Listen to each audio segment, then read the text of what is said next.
Good morning, good afternoon, good evening. Itong vlog reaction ko is continuation doon sa reaction ni Arjobs about doon sa nag-comment doon kay Krishna or kay Inday Ugdot na vlog na hoy magtrabaho kayo, huwag kayong umasa sa sponsors. Miss Guapa kung sino ka man. Sana Frian, anong pangalan nun? Frian Sales? Para pa naman yung mga Sales, may batchmate ako sa high school na Sales sa Bohol. Anyways, daming Sales sa buong mundo. Frian Sales, mukhang maganda ka naman pero yung ugali mo hindi naka-align doon sa kagwapa mo. Alam mo, maganda sana kung yung what's inside ilabas mo outside. Hindi yung outside mo lang ang maganda pero yung inside mo is halos puputok na sa sama ng loob.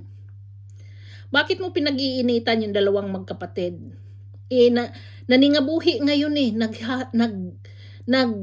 naghahanap ng kung ano-anong mahanap buhay para lang maitaguyod nila ang magulang nila. Para mairaos nila ang araw-araw nilang pangangailangan. Bakit mo pinagsasabihan ng ganyan?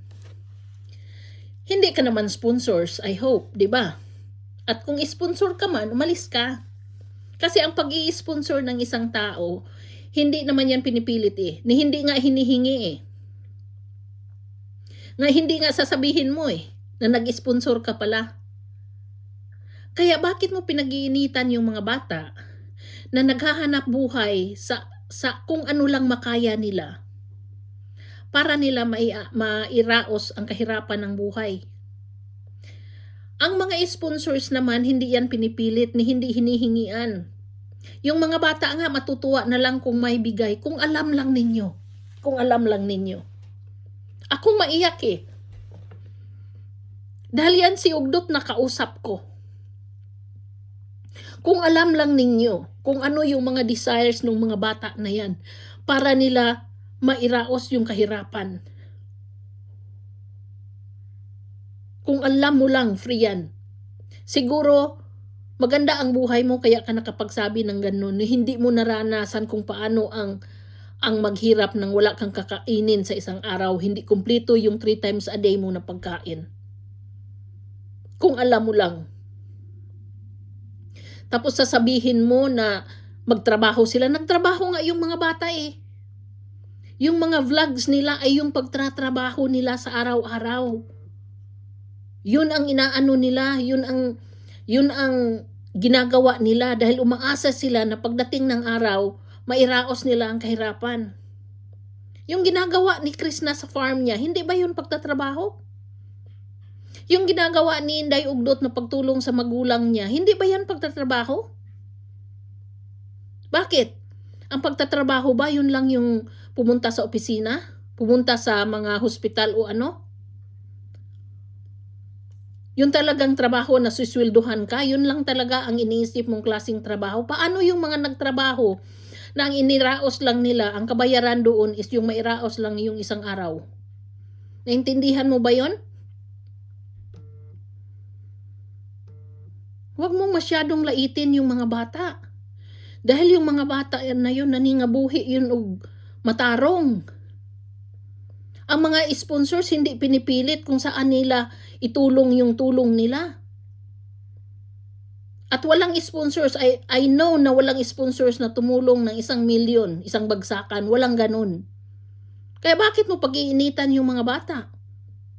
Di kung gusto mo, mag-vlog ka din. Para baka sakaling may mag-sponsor sa'yo. O di ba? At doon naman sa nagsabi kay Arjobs yung sa papalipad ng mga nagbibigay ng kunting halaga doon sa ano nila. Anong problema niyo doon? Kaming mga nagbibigay, hindi naman kami nagrereklamo. Masaya kami pag nagbibigay. Alam mo yun, yung kahit ano lang yun, masaya na dahil may napasaya ka. Hindi mo yan talaga nakita kung paano yung feeling na may napasaya kang tao, masaya ka na rin. Subukan mo kaya.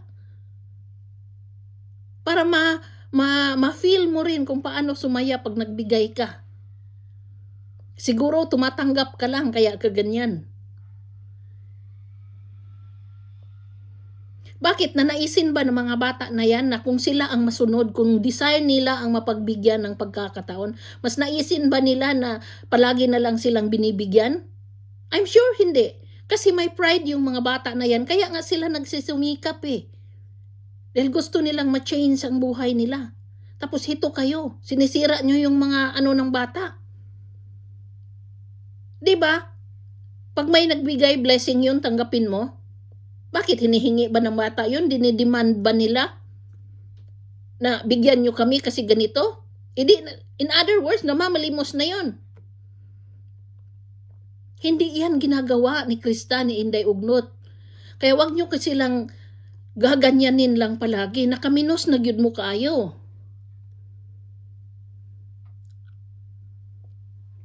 Yun bang mga vloggers na may mga sponsors? Hindi nagtrabaho yan? Di ba? Ano kayang iba-vlog nung mga vloggers na yun kung walang sponsors yung mga yan?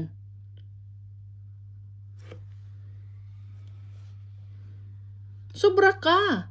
At sino man diyang mga bashers na wala nang magawa, kundi pag-initan kung anong meron yung mga bata. Hindi mag-vlog kayo, baka sakaling magkaroon kayo ng milyones na sponsor sa inyo.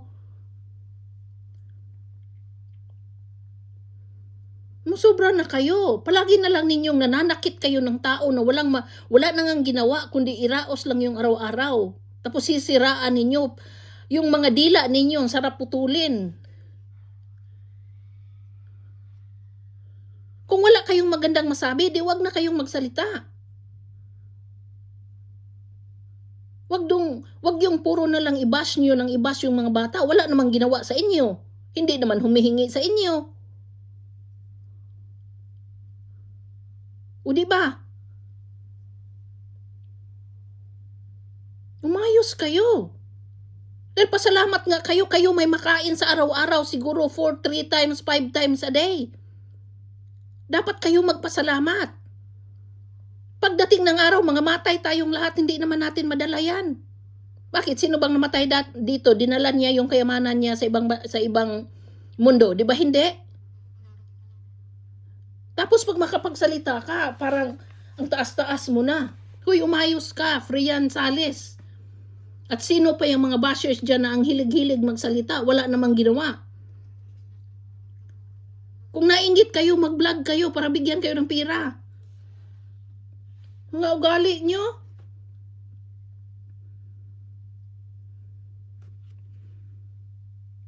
Para lang talaga kayo makatimpla, para lang kayo makapagsabi, para lang kayo makakomment. Kakahiya kayo. Salamat nga kayo, hindi kayo dumaan sa pinagdadaanan ng mga bata na yan. Umayos kayo.